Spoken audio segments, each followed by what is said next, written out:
بسم اللہ الرحمن الرحیم۔ السلام علیکم۔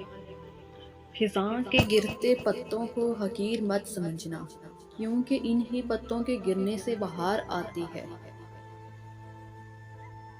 علم رکھنے والے سے لڑنا آسان ہوتا ہے، پر یقین رکھنے والے سے لڑنا انتہائی مشکل ہوتا ہے۔ جب غم ستائے تو خود کو مضبوط کر لو، نہ کر سکو تو خود کو مصروف کر لو۔ اگر دنیا میں کسی کے پاس کچھ بھی نہیں ہے، بس حوصلہ ہے، تو اس کے پاس سب کچھ ہے۔ حلال کمائی انسان کھاتا ہے اور حرام کمائی انسان کو کھا جاتی ہے۔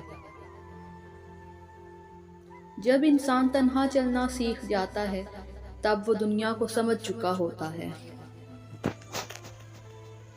کچھ لوگ اکیلے ہو جانے کے خوف سے بے قدرے لوگوں کے ساتھ بندھے رہتے ہیں۔ معزز بننا چاہتے ہو تو دوسروں کی عزت کرو، کیونکہ یہ کام معزز انسان ہی کر سکتا ہے، اور یہی انسانیت کا کمال ہے۔ مکافات عمل تو اٹل ہے، دیر سویر تو ہو سکتی ہے، مگر ٹل نہیں سکتا۔ دیواریں صرف کمروں کی نہیں ہوتی، دل کے گرد بھی ہوتی ہیں۔ کئی خواب اور کئی خیال انہی میں قید رہ جاتے ہیں۔ جو آج دو گے وہی کل پلٹ کر آئے گا، چاہے وہ بھروسہ ہو یا دھوکہ، عزت ہو یا ذلت۔